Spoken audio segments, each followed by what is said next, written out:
tu te tiens devant les gens et tu vas te tenir dans des endroits suspects. On te voit là. Tu fais perdre beaucoup de gens. Tu fais tomber beaucoup de gens dans la foi. Les gens sont en train de te regarder et ils ont pitié. Et ils tombent. Tu es une pierre d'achoppement pour plusieurs.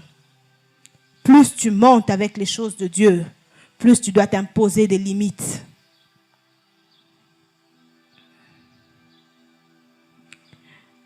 Il y a un monsieur qui m'a fait rire une fois avec une histoire, je trouve un peu assez rocambolesque. Il dit, il y a un puits chez lui. Il est le seul à avoir un... C'est une histoire vraie. Il est le seul dans son quartier à avoir un très long puits. Donc, même quand chez tout le monde c'est sec, chez lui il y a de l'eau. Mais les gens viennent puiser. Il a dit non, c'est trop, c'est des dérangements. Il a pris un cadenas, il a fermé. Donc, moi, quand je ne puise pas, personne d'autre ne va venir puiser. Il me fait rire, il dit la nuit, il n'a pas dormi. Le seul jour, il a décidé de placer le cadenas. Il n'a pas dormi. Il y avait des chats qui passaient sur le toit. Miaou. Et lui, il avait peur sous sa couverture. Mon Dieu. Miaou. S'il veut dormir, le chat miaule. Il se réveille. Au nom de Jésus. Aïe, aïe, aïe, aïe. Il a vu, non, ça je ne vais pas arriver jusque demain. Il est sorti, il a ouvert le canal et venez puiser comme vous voulez. Mais j'ai dit au monsieur, et après? Non, ils sont revenus, ils ont commencé. Et après? Non, t'as pas bien réfléchi. Prends barrière. Il a pris barrière, il est venu mettre. Et il n'y avait même plus de chat. On n'entendait plus de chat. À chaque problème, tu dois avoir des limites qui sont proportionnelles au problème que tu rencontres. Tu ne vas pas prendre un grand problème. Tu mets une petite barrière comme ça, un petit cadenas. Non. Miaule comme tu veux, on va mettre barrière. Tu es alcoolique, tu as arrêté de boire. Dieu t'a délivré de l'alcoolisme. Mais tu veux traîner dans des bars et tu t'aimes pas. Tu veux retomber encore dans ces histoires. Que Dieu nous aide à comprendre nos limites. Quand nous ne respectons pas nos limites, on nous impose des limites. C'est ça. Même ici, dans notre pays, il y a la loi. Tu ne veux pas respecter la loi? Bien. Les OPJ disent souvent ça. Quoi il n'a pas mibeko? Quoi il n'a pas mibeko? Oui. Si tu ne respectes pas la loi, tu vas tomber sous le poids de la loi. Et nous voyons le deuxième point. Les limites qui nous sont imposées par échec d'auto-imposition de limites. Et ce sont ces limites-là. Des limites ont été posées sur la durée de vie de cette femme parce qu'elle-même, elle est tombée dans l'impudicité. Elle n'était pas tombée dans l'impudicité, il n'y avait personne qui venait la déranger, n'est-ce pas? Personne ne venait lui dire non, on va te lapider, sinon tout le monde serait contre ça. Elle-même, elle est tombée et voilà. On est en train de la suivre maintenant. Il y a des choses qui se sont faites dans nos vies et qui ont ouvert des portes, qui nous ont limités, qui ont fermé aussi certaines portes et qui nous ont limités. Je ne sais pas dans quelle limite tu te retrouves ou se retrouve ta famille. Je ne sais pas si c'est les limites vous êtes coincé dans des limites de célibat ou de limites de stérilité ou de limites de chômage. Quelles que soient les limites que tu vis, je ne sais pas. Dieu est capable. Il est le capable. Je ne sais pas pour vous, mais moi, j'ai un problème. Quand je tiens une clé entre mes mains, quand je vois une clé, quelle que soit la clé, je n'arrive pas à jeter la clé. Même des vieilles clés, je les garde. Je ne sais pas, c'est quoi le problème. Je prends des clés. Si je tombe sur une clé dans ma chambre ou à la maison, je garde. Il y a des choses comme ça qu'on n'arrive pas à acheter facilement. Il existe... je ne sais pas si quelqu'un s'est déjà retrouvé dans ça. Moi, en tout cas, c'est ça. Les clés, on a du mal à jeter ça comme ça. Et dans la vie, il existe différents types de clés. les clés visibles et les clés invisibles. Un diplôme est une clé pour un travail. Une bonne relation est une clé pour un problème à venir. On ne sait pas qui va t'aider. Une bonne connaissance est une clé pour un peu monter de niveau de vie. Plus tu amasses de bonnes connaissances, plus ça te fait un peu monter de niveau de vie. C'est une clé. Le niveau d'études que tes parents te permettent d'avoir sera une clé potentielle pour ta vie active. Oui, c'est proportionnel. Le niveau d'études qu'on t'offre, on peut estimer par rapport à la famille d'où tu viens, le niveau d'études que tu as fait, tu peux avoir ce genre de travail. C'est une clé qu'on te donne. Si on t'a fait juste étudier, tu es D6, un bac, tu peux avoir ce genre de travail, on estime. Mais moi je connais une clé là qui passe partout. C'est la clé. Elle est passe partout. Elle change tout, les calculs des gens, elle chamboule les choses. Tu comprends pas? Mais il y a cet enfant de menuisier qui se retrouve ministre, les choses changent dans la vie des gens et c'est une clé. On ne sait pas, c'est la clé. Cette clé, elle est extraordinaire. On peut retrouver un ex-chégué qui commence à signer des documents officiels, mais c'est la clé. C'est la clé. C'est la clé. C'est la clé. Cette clé, elle ne s'occupe pas des surfaces. Ce n'est pas seulement des serrures. Dans l'eau, elle fraye le chemin. Tu vois, c'est une clé extraordinaire. Et tu te retrouves dans le feu, elle est là, elle devient comme un plombier. Devient un quatrième homme, on ne comprend pas. C'est une clé extraordinaire. C'est la clé. Et les gens qui la possèdent deviennent comme des malades. On signale des cas, des symptômes. Ils deviennent des gens un peu bizarres. On ne les comprend pas. Vous les mettez dans des prisons. Les serrures, paf, s'ouvrent de soi-même. Les chaînes se brisent. Non, cette clé, elle est extraordinaire. La Bible dit, parfois on l'appelle Jésus-Christ. Parfois on l'appelle fils de l'homme. Parfois on l'appelle fils de David. Parfois on l'appelle Emmanuel. Parfois on l'appelle Jéhovah Rapha. Et si toi tu étais veuve, il devient le mari de veuve. Et si tu es orphelin, il se transforme en père des orphelins. Non, cette clé, elle est extraordinaire. Elle est extraordinaire.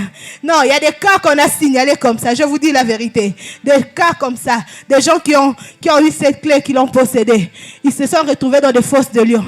Et les lions se sont transformés en doudous, comme des peluches inoffensifs. Ils n'arrivent plus à attaquer. Ils sont devenus trop gentils.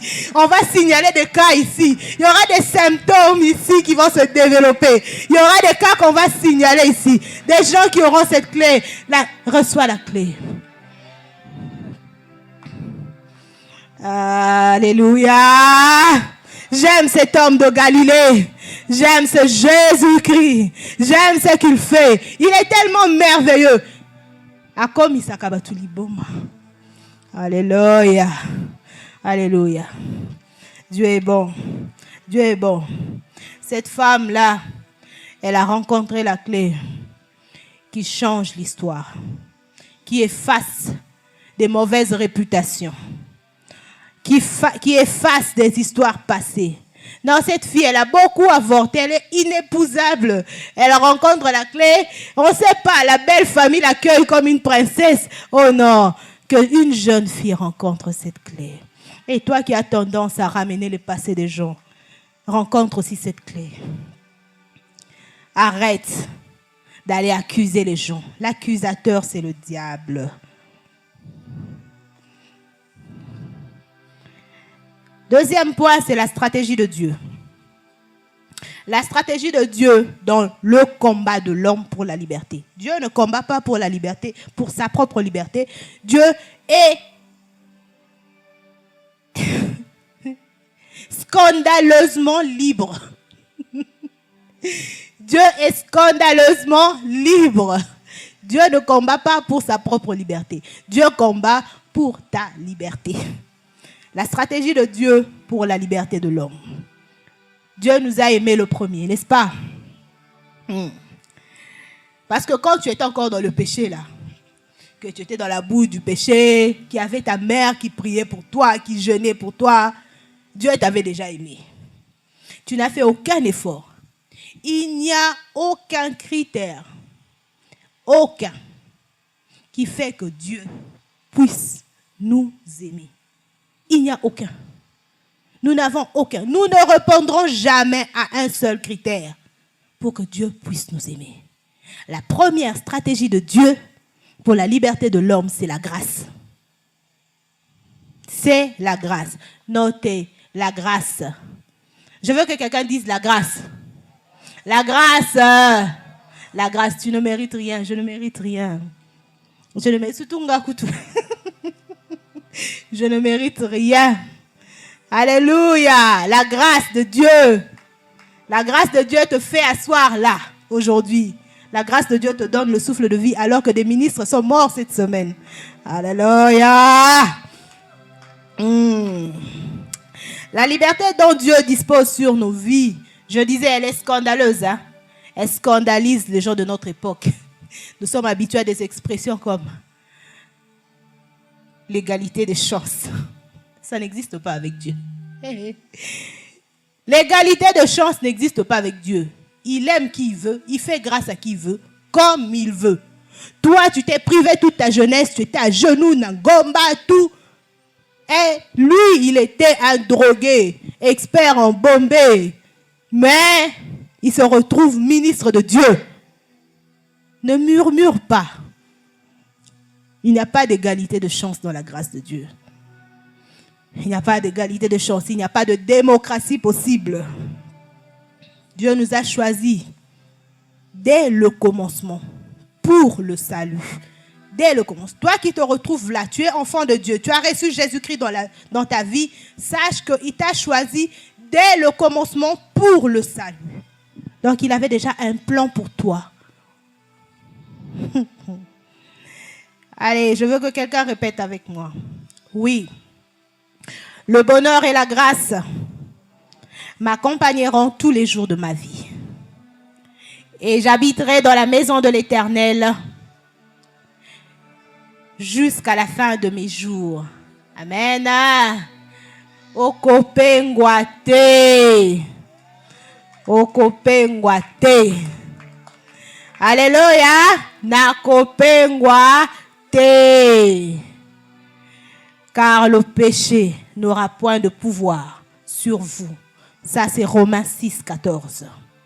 Car le péché n'aura point de pouvoir sur vous, puisque vous êtes non sous la loi, mais sous la grâce. Grâce sur grâce. Grâce sur grâce. Que Dieu ajoute encore une dose de grâce dans ta vie. Cette prostituée-là, elle avait reçu la grâce. Elle a été graciée. Elle a rencontré le Dieu Tout-Puissant. Elle a rencontré le Dieu Tout-Puissant. La deuxième stratégie de Dieu pour le combat de l'homme pour la liberté, c'est l'ennemi. Ne fouillez pas, ce n'est pas un blasphème. La deuxième stratégie de Dieu pour le combat pour la liberté de l'homme, c'est l'ennemi, c'est le diable. La souveraineté de Dieu sur le diable se manifeste sur le fait même qu'il l'utilise pour ses propres desseins. 1 Corinthiens 5, 5 nous dit ceci. En parlant de l'homme qui s'était gravement méconduit, l'apôtre Paul dit ceci. Qu'un tel homme soit livré à Satan pour la destruction de la chair afin que l'esprit soit sauvé. Qu'un tel homme soit livré à Satan pour la destruction de la chair afin que l'esprit soit sauvé. Donc, c'est quoi? C'est quoi? Si tu ne fais pas attention, tu passes, tu ne comprends pas. Mais il revient un peu. Qu'il soit livré à qui? À Satan. Pourquoi? Pour la destruction de la chair, afin que l'esprit... Mais Dieu, comment il y a pour que l'esprit soit sauvé? Le diable a des limites que Dieu lui a imposées. Alors tu ne peux pas avoir peur, être terrorisé par ça. parce qu'il sert au dessein de Dieu. Toute chose concourt au bien de ceux qui aiment Dieu. Kobangate. Kobangate. Le mode opératoire de celui-ci, du diable, c'est il tente, quand tu tombes, il t'accuse, et après, il t'opprime. N'est-ce pas? La tentation, l'accusation et l'oppression. Dans la tentation, Dieu nous dit ceci. Aucune tentation ne vous est survenue qui n'ait été humainement. Donc, pour l'homme, qui soit humainement insurmontable.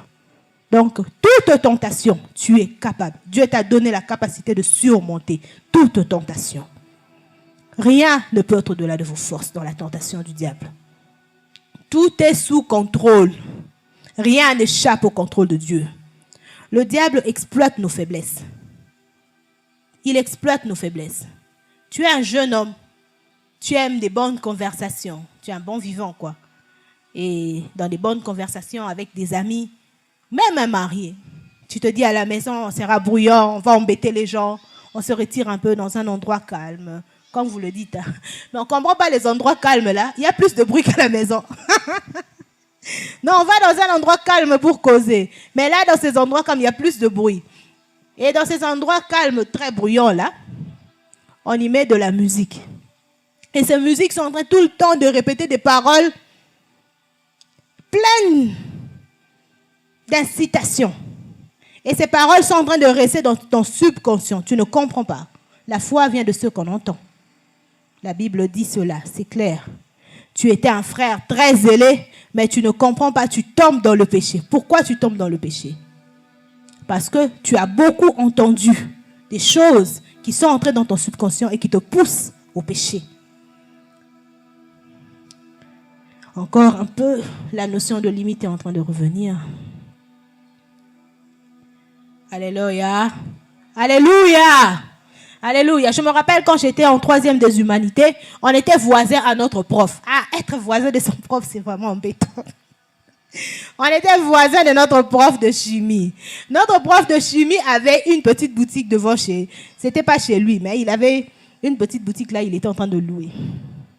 Et son bailleur était vraiment embêtant. C'était un genre de papa orgueilleux, très hautain. Et le papa, là, chaque fois il venait, il injuriait mon prof de chimie. Un jour, je n'oublierai jamais cette scène. Ma mère m'envoie aller au coin acheter du pain. Et c'était pas comme ici. On va acheter au coin acheter du pain. On arrive là, on voit le prof de chimie en train de se chamailler avec le bailleur. À mort. Il ne parlait pas. Je vous dis chamailler parce qu'il y avait des agitations. Lui, le prof ne parlait pas, mais le bailleur était en train de... Il y a des mots que je ne peux pas répéter. Mais il était en train de l'insulter. Notre prof de chimie était à la fois aussi le prof d'anatomie, mais ça, le bailleur ne le savait pas. Il était aussi le prof d'anatomie qui tenait un petit couteau. Il ne faut pas déranger les gens qui tiennent des armes. C'est très dangereux. Tu t'exposes. Alors le prof de chimie, qui était le prof d'anatomie aussi, prend le couteau très tranchant. Il sait bien où donner le coup pour qu'une seule fois. Mon prof de chimie a donné le coup à ce papa. Une fois. Là, je ne sais pas si c'est quel endroit ici. Et c'était mort sur place. Le papa est tombé, il est mort sur place. Le prof de chimie avait un couteau très tranchant et il connaissait l'anatomie humaine. C'est une histoire vraie. C'est mon prof de chimie, il s'appelait M. Andermo. Il habitait à côté de chez nous. Quand l'apôtre est en train de parler de l'épée de l'esprit, j'ai eu peur. Parce que l'épée de l'esprit, le mot qu'il utilise en grec, il dit makaria. Makaria, c'est un poignard d'à peu près 15 à 45 cm. Très tranchant. Donc, c'est le genre d'arme, l'épée de l'esprit, la parole de Dieu. C'est le genre d'arme, quand tu l'utilises, il est tellement tranchant. Et quand tu l'utilises, tu n'as pas le bouclier avec toi. Quand tu es en train de l'utiliser, c'est que c'est un combat de corps à corps. De corps à corps, tu le sors. Quand tu le sors, sois sûr que tu le sors pour taper un point. Pac, directement et bim, la personne est par terre. Jésus-Christ n'a utilisé que le seul livre de Deutéronome, n'est-ce pas, pour défier le diable dans cette tentation. Il était précis. Tu attaques comme ça. Il était précis dans ses réponses. Il répondait précisément à l'attaque, la réponse qu'il faut. Tac. Et le coup était lancé. Papa, maman, ouvre ta Bible. Lis ta Bible. Nourris-toi de ta Bible. Maîtrise ce qui est là-dedans. Et nourris-toi de la parole de Dieu. Prends cette connaissance qui est gratuitement offerte.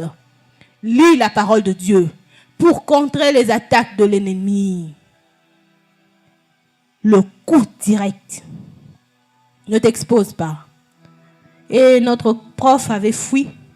Et jusqu'à aujourd'hui, il est porté disparu. Hein. Mais avec l'épée de l'esprit, tu ne vas pas fuir. Tu as le droit de commettre des crimes en Christ. Tu as le droit de commettre des crimes de temps en temps. Un démon par-ci, un esprit mauvais par-là. Hein? De temps en temps, comme ça, tu commets des crimes. Et Dieu aime ces choses. Le diable, c'est l'accusateur. Sa deuxième technique, ce sera toujours l'accusation. Dans Apocalypse 12, 10, la Bible dit ceci. La Bible dit qu'il est l'accusateur de nos frères. Notre Dieu est le juste juge. Voilà pourquoi, quand la femme adultère a péché, on l'a amenée chez Dieu. Notre Dieu est le juste juge. Quand la femme adultère a péché, on l'a emmenée chez le juge.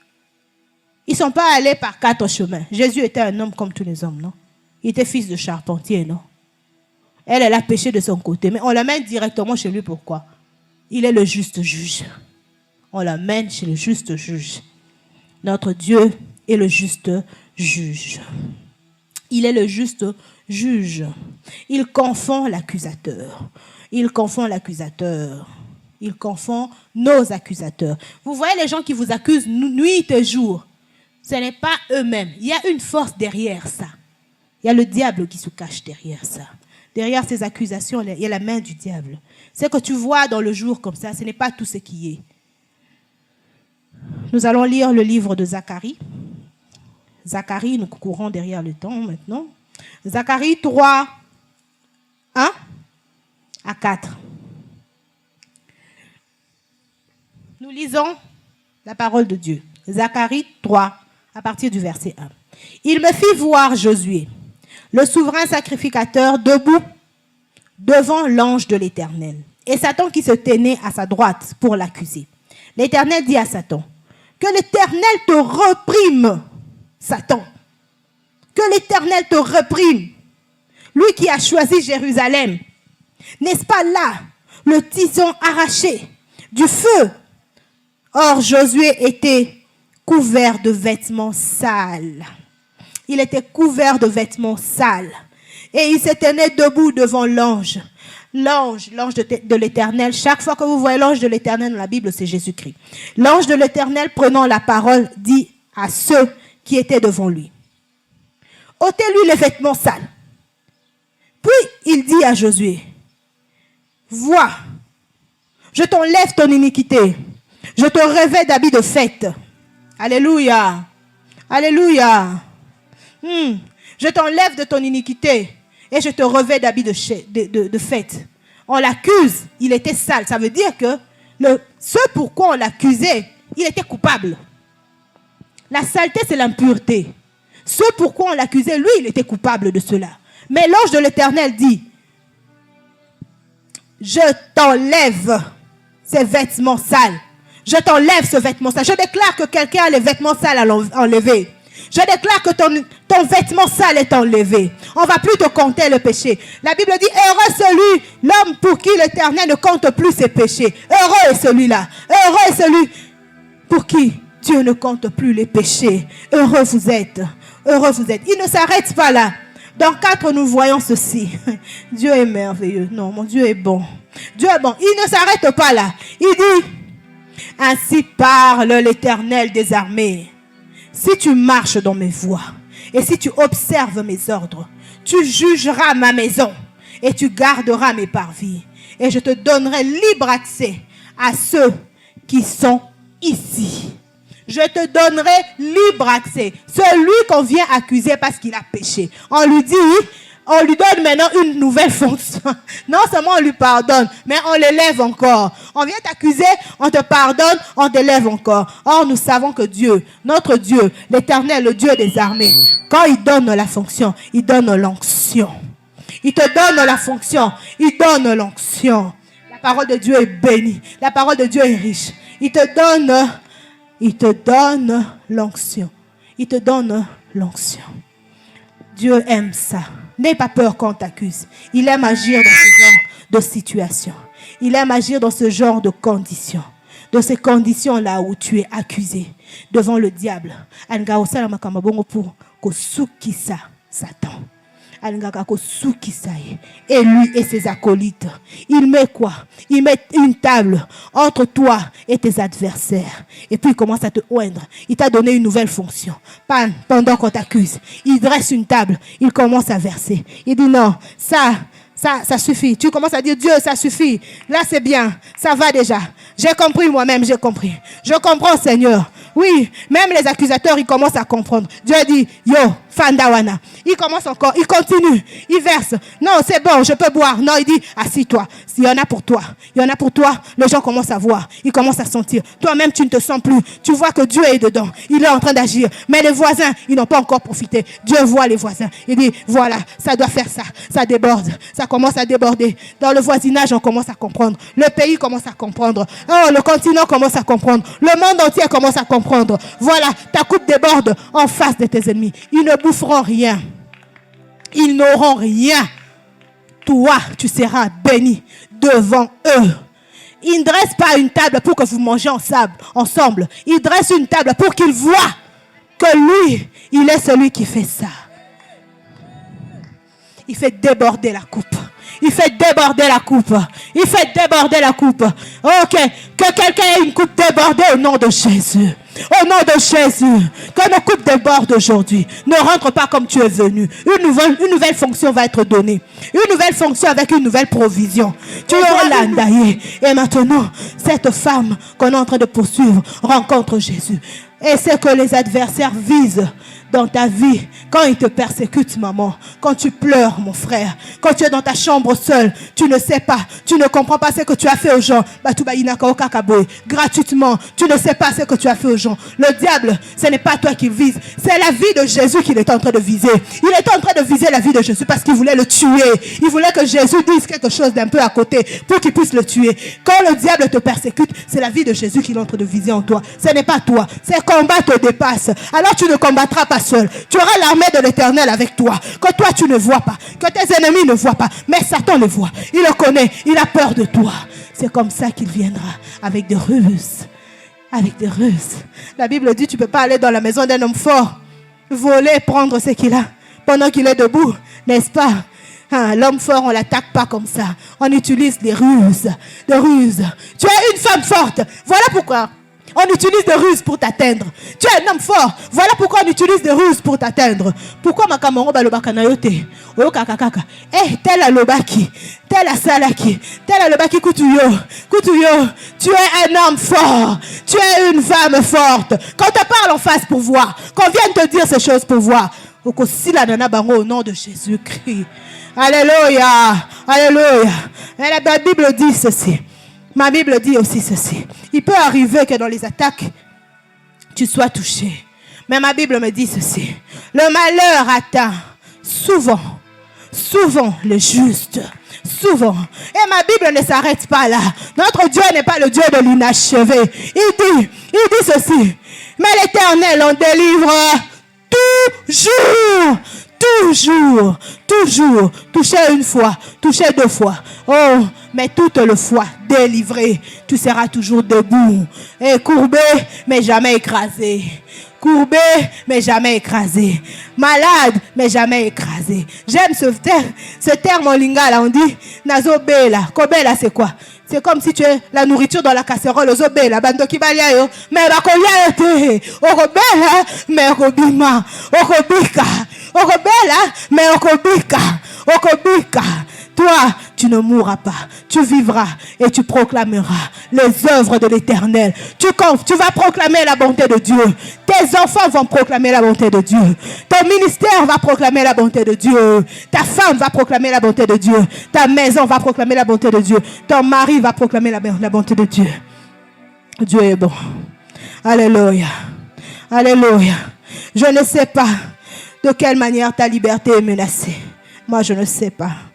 Je ne sais pas où le diable te tient. Par quel chantage tu passes. Il te rappelle quoi que tu as fait dans le passé. Moi, je ne sais pas. Il veut te mettre des limites. Moi, je ne sais pas quelle limite il veut te mettre. Mais laisse-moi te dire ce soir. Laisse-moi te dire ce soir. Il est lent à la colère, riche en bonté. Il dit, je suis venu annoncer une année de grâce. Je suis venu libérer les captifs. Jésus-Christ a dit, il s'est tenu là dans le temple, il a dit, je suis venu annoncer une année de grâce. C'était juste avant qu'on amène la femme adultère, soit dit en passant. Il avait déjà déclaré ça, ils sont venus avec eux, toujours en retard. Notre Dieu est bon, notre Dieu est vivant. Je prie pour que quelqu'un, je ne sais pas ce que tu vis, mais moi je prie que tu n'aies pas honte de ce que tu es. Parce que tu as du prix aux yeux de Dieu. Un prix fort a été payé pour toi. Un prix fort. La Bible dit quoi? Il a déchiré le ciel. Et maintenant, il y a l'échelle qui est là. Les anges sont en train de monter et descendre. Les anges sont en train de monter et descendre. Pour toi, il n'y aura plus de limite. Le ciel, c'est une certaine limite. Les Américains disent, sky is the limit, n'est-ce pas? Les anglophones savent ça. Mais pour nous, les enfants de Dieu, sky n'est plus de limite. Le ciel n'est plus une limite. Nous allons au-dessus. Nous traversons. Le ciel est ouvert. Le ciel est ouvert pour quelqu'un. Quel que soit ton passé, quel que soit ce que tu as fait, Jésus-Christ est capable de